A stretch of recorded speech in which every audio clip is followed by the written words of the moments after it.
Cartoon kids club में आपका स्वागत है। खूनी कुआं। सीमा गर्मियों की छुट्टियों में अपनी नानी के गांव आई थी। सीमा नानी के घर पहुंचने के बाद अपनी नानी के पैर छूती है और उनसे आशीर्वाद लेती है। तभी उसकी नानी उससे कहती है, इतनी बड़ी हो गई मेरी सीमा, चल जल्दी से हाथ मुंह धो ले, मैं तेरे लिए खाना लगा देती हूँ।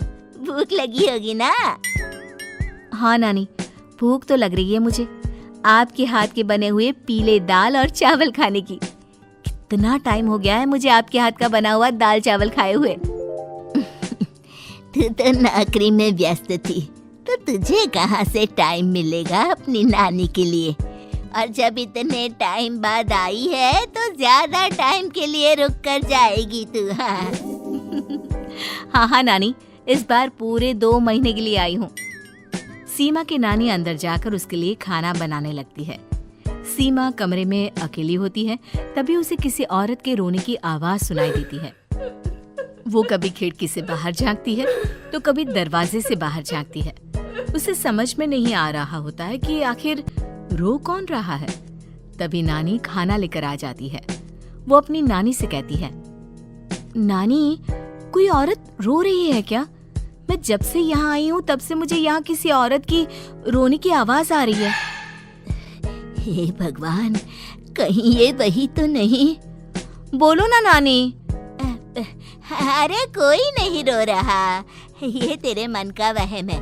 और तू ना अब खाना खा ले, ज्यादा यहाँ वहाँ की बातों में ध्यान मत दिया कर। जल्दी से खाना खा और फिर मेरे साथ आ जा मेरे कमरे में, दोनों बैठकर खूब सारी बातें करेंगे। ऐसे ही अगले दिन सीमा अपनी नानी के साथ गांव के बाजार जा रही होती है। उसी रास्ते में फिर से किसी औरत के रोने की आवाज आती है। वो अपनी नानी से कहती है, अरे नानी, क्या सच में तुम्हें अभी भी किसी औरत के रोने की आवाज नहीं सुनाई दे रही? मुझे किसी औरत की बहुत बुरी तरीके से रोने और चीखने की आवाजें आ रही है। मैं बहुत परेशान हूँ नानी, आखिर ये कौन है? मुझे लगता है कि सीमा को शहर भेज देना चाहिए, यहाँ रहना उसके लिए ठीक नहीं। नानी बोलो ना, आप चुप क्यों हो जाती हो? सीमा, तू घर चल, मुझे तुझसे बहुत जरूरी बात करनी है। नानी सीमा को घर ले आती है और सीमा से कहती है, सीमा, कल सुबह तू शहर वापस चली जाएगी। अरे अचानक? आखिर क्या बात है नानी, आप मुझे ऐसे जाने को क्यों कह रही हो?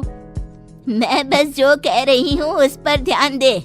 तू कल सुबह यहाँ से चली जाएगी, और ये बात मैं कोई मजाक में नहीं बोल रही।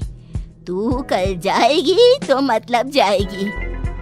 अरे नानी, चली जाऊंगी मैं, ठीक है, पर आखिर बात क्या है ये तो बता दो।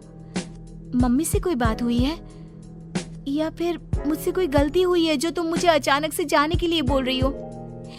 देख सीमा, रात बहुत हो चुकी है और मुझे इस बारे में कोई बात नहीं करनी। चल, अब चल के मेरे साथ सो जा। सुबह की बस पकड़कर तुझे शहर भी तो जाना है। सीमा को अपनी नानी का ऐसा व्यवहार देखकर बहुत ही अजीब लगता है। उसे कुछ समझ में नहीं आ रहा होता है कि आखिर उसकी नानी उसे अचानक से गांव छोड़कर जाने के लिए क्यों कह रही है। ये सारी बातें सोचते सोचते सीमा की आंख लग जाती है और वो अपनी नानी के साथ सो जाती है। ऐसे ही आधी रात को सीमा को फिर से किसी औरत की रोने की आवाज सुनाई देती है। वो उस औरत की आवाज सुनकर बार बार करवटें बदल रही होती है और तभी उसे सपने में भी एक अजीब सी औरत की परछाई दिखाई देती है, जो इतना चीख चीख कर रो रही होती है कि सीमा डरकर उठ जाती है। वो पूरे पसीने पसीने हो रही होती है। वो अपने आसपास देखती है तो घर में बिल्कुल शांति का माहौल होता है। सीमा घबरा जाती है। वो अपनी नानी को जगाने की कोशिश करती है, मगर उसकी नानी नहीं जगती। सीमा को फिर से उस औरत की रोने की आवाज सुनाई देती है। आखिरकार सीमा अपने आप को रोक नहीं पाती और वो घर का दरवाजा खोलकर बाहर निकलती है। आखिर ये माजरा क्या है? आज तो मैं पता करके रहूंगी। अब आवाज का पीछा करते हुए सीमा आधी रात को गांव के चौपाल के पास बने कुएं के पास पहुंच जाती है, जहां कुएं की चारों ओर बेड़ियां लगी होती हैं। उन बेड़ियों में लगे हुए ताले के साथ एक लाल रंग का कपड़ा और माता रानी का कलावा बंधा होता है। उस कुएं में से सीमा को किसी के रोने की आवाज आती है। सीमा परेशान हो जाती है। इस कुएं में कौन है? कौन है यहाँ?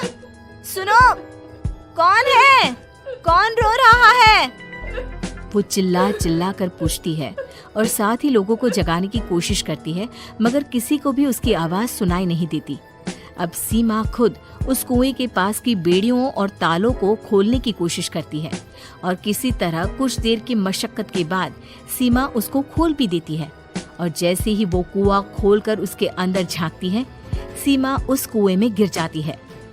इतने में उसकी नानी की नींद भी खुल जाती है और सीमा को पास ना देखकर नानी परेशान हो जाती है। नानी घबराकर पूरे घर में उसे ढूंढने की कोशिश करती है, जिसके बाद उसकी नानी और सभी लोग उस खूनी कुएं के पास जाते हैं और सीमा की नानी कुएं के पास खड़ी होती है। सभी गांव वालों और सीमा की नानी को सीमा के चिल्लाने की आवाज आती है। बचाओ, कोई मुझे बचाओ। मेरी बच्ची, हम आ गए, हम तुझे बचा लेंगे। नानी, मुझे यहाँ बहुत डर लग रहा है। यहाँ इंसान की कटी हुई मुंडिया, हाथ, पैर और कंकाल है और खून भी है। नानी, मुझे डर लग रहा है। आप सब मेरी मदद कीजिए, नहीं तो ये खूनी कुआं मेरी बच्ची को भी खा जाएगा। अरे मुझे तो ये समझ में नहीं आ रहा कि आखिर इस खूनी कुएं को खोला किसने। सालों पहले इसको इतनी मुश्किलों के बाद तांत्रिक बाबा ने बंद किया था। अरे पूरा गांव खूनी कुएं के बारे में अच्छे से जानता है, तो कोई भी जानबूझकर तो ऐसा करेगा नहीं। मतलब किसी ने अनजाने में इसे खोल दिया है भैया।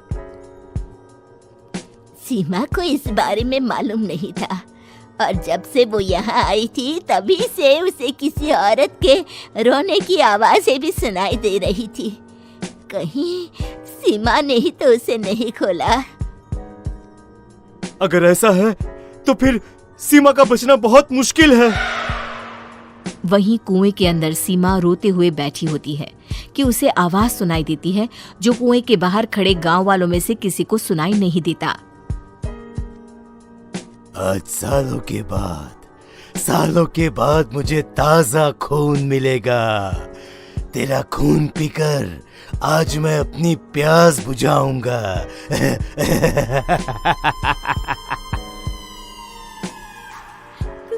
कौन है? मत मारो प्लीज, मुझे जाने दो प्लीज। मैंने किसी का क्या बिगाड़ा है?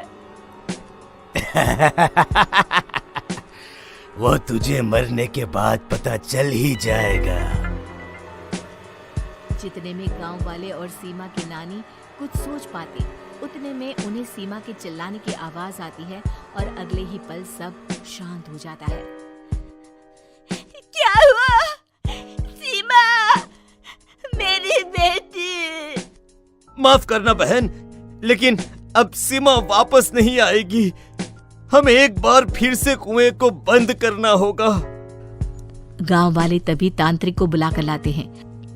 एक बार फिर अपनी शक्ति से तांत्रिक बाबा उस कुएं को हमेशा हमेशा के लिए बंद कर देते हैं और वहां एक बोर्ड लगा दिया जाता है कि यहाँ आना मना है। उम्मीद है कि आपको हमारी ये कहानी पसंद आई होगी। कृपया हमारे चैनल को सब्सक्राइब करें और सभी अपडेट्स के लिए बेल आइकन जरूर क्लिक करें। और हाँ, वीडियो लाइक और शेयर करना मत भूलिएगा। Bye bye.